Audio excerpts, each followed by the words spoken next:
What is up, YouTube? Welcome to my channel. I'm Mr. Make Life Happen. Hope you guys are having a super blessed day because life is so good. Today I want to talk about the Creator. The Creator. When I first started my spiritual awakening journey, I came across life coaches like Abraham Hicks and other YouTube coaches. I even bought her book, The Law of Attraction, Abraham Hicks, the book Law of Attraction. And I did manifest some things based on the principles that she teaches. But it wasn't until I discovered Neville Goddard that things really started to make sense to me.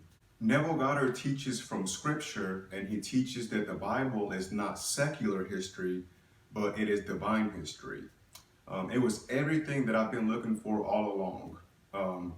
I realized that we are spiritual beings having a human experience. Whenever you discover this truth that we are spiritual beings having a human experience, it resonates deep within your soul and it will literally set you free. Paul's letter to the Romans says that all the invisible things of God that are seen are being understood by all the things that are made. So the purpose of us being here is to create. We are here to discover the invisible God. If you look at all the things around you right now, there were once something that you desired and something that you had wished for, but now you have it. So do you remember wishing you had it and now you do have it, and this was something that you just imagined? If you can remember the point when you didn't have it, to remember the point where you do have it, you have discovered the Creator to be your own wonderful human imagination. This is the God in Scripture. Paul claims that even though they knew God, they did not honor Him as God. Everything around you was once imagined. Whenever you discover the relationship with everything that you have or once had with your imaginal scenes, you discover the Creator, you discover God. This is the God in Scripture. It is not a mortal man on the outside that resembles God. That is a false God. The true God is within you. So Paul claims that although they knew God, they did not honor Him as God. Everything around you was once imagined. Whenever you discover the relationship between everything that you have now or once had with your imaginal scenes, you will honor your imagination as God. This is the God in Scripture. It is not some image that resembles mortal man. It is not something on the outside. It is not an outside source. God is within you. Whenever you receive something from someone that you desire or don't desire, and you believe they are the cause, you are giving up the truth of God and you begin to live your life as a lie. You start to honor the creation instead of the Creator, which is your human imagination. So think of something specific that you have right now. Can you see the relationship between that and your imaginal scenes? At one point in your life, you didn't have it, but it was just a desire, and now you do have it. It began as a thought, a wish, an imaginal scene, a desire. You can actually feel and see what was just a thought in your mind. Where the mind goes, the feet soon will follow. Where the mind goes, the feet soon will follow. Your acceptance, your awareness that is God. So from now on, do not give your power away to a mortal man. Mortal man is not the cause of the good things or the bad things. The cause of all things is your I amness, your awareness, your conscious of being. This is the only reality. So Scripture says that in the beginning, God created the heavens and the earth. So what this is saying is that God created from within. It also tells us that the kingdom of heaven is within you, and God resides in this heaven that is within you. So if God is heaven on the inside, how did earth appear on the outside? It appeared through the act of motion. The Spirit of God moved upon the face of the waters. It is impossible to bring forth anything without movement. The Spirit of God moves through the act of imagination. Your imagination is spiritual sensation.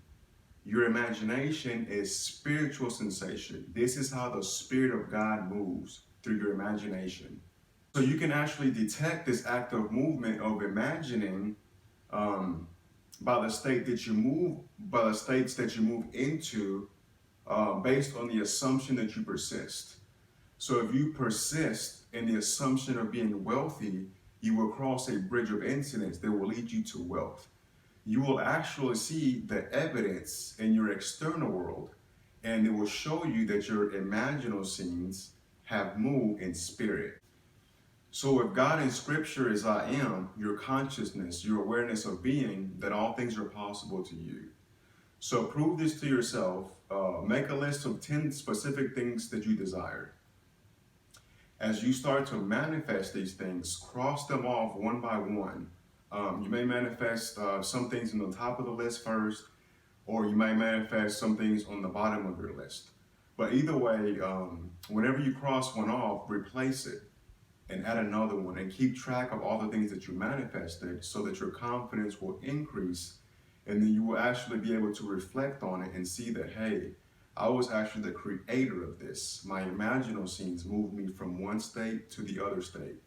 And this is why it's good to have a list, so you can actually keep track of the things that you manifested, and you won't actually give credit to a mortal man. You won't give credit to something on the outside, but you will always be able to reflect and see that all things start from within, and that you are the creator, your I amness. This is the God in Scripture. So one tip is make sure that you always write your list in first person, and make sure that you're grateful for it. So if you want a new car, you can say, I am so thankful and I'm so grateful for my brand new reliable car. So what this does is it actually implies that you already have it and that you're grateful for having it. So what this does is it creates a memory in your mind, a memory that it already happened. So if you think about your past is basically just past memories. So what you're doing is you're creating a memory, and this memory brings the feeling of the wish fulfilled. So once you feel the wish fulfilled, then your subconscious has to lead you towards a bridge of incidents to make it true. Because remember, feeling is the secret. Feeling is the secret. Whenever you say I'm happy, you're conscious of feeling happy, and your consciousness, that is God, and with God all things are possible. So whenever you make your list, what you're doing is you're becoming conscious of what you desire. And once you become conscious of it, you automatically bring forth the feelings of your wish fulfilled.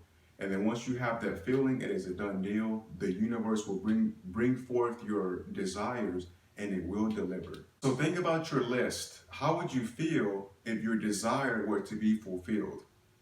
What would your friends and family say of you if you were the person that you want to be? If your wish were to be fulfilled, everything on this list that you just wrote down, where would you be? What would people say to you? What would you be doing? What would you be wearing? What time would you be getting up in the day? What type of activities would you be doing? What would it feel like if your desires were to be true? That is the feeling. That is the secret. The most important thing to take out of this is just to live in the end and walk in the assumption of your wish fulfilled, and be extremely grateful that all your manifestations are coming and they're on their way to you. You will walk across a bridge of incidents or events that will lead you to your wish fulfilled. Once you plant those seeds, there's nothing that you have to do. Your subconscious will lead you to that bridge of incidents. And remember that when you start to manifest things and cross things off your list, keep reflecting on it on a daily basis, so that you don't give credit to a mortal man for all your creations, but that you can actually go back and honor God or your human imagination. So basically, honoring God is staying faithful to your imaginal scenes. Ask, believe, and receive. You can't expect happiness in this world and walk around mad and angry at people all the time. You receive what you assume yourself to be. This is what it means that those that have will be given, and those that don't have will be taken away, even what little they do have. This is just the structure and the law of the universe. So it's like gravity. If you don't know anything about gravity, the law of gravity still applies to you. So whenever you jump, you're still going to come down. Even if you're not aware of this law, it will still apply to you. So we know a lot of people that are very wealthy and very successful, and they don't believe in God at all. And this is because the law still applies to them. They feel wealthy and they feel successful. Remember, feeling is the secret. So as they walk around feeling wealthy, then they become wealthy. As you believe, it is done unto you. As you begin to manifest more and more things off your list, you will begin to understand the process of creation and the creator. Something happens within you that you actually experience, and then you will awaken to know who you truly are. The creator, I am. Thank you everyone so much for watching. Stay tuned for my next video. GG. Don't forget to hit the like button, subscribe, hit the bell icon. Go out there and use your gifts and make life happen. Peace.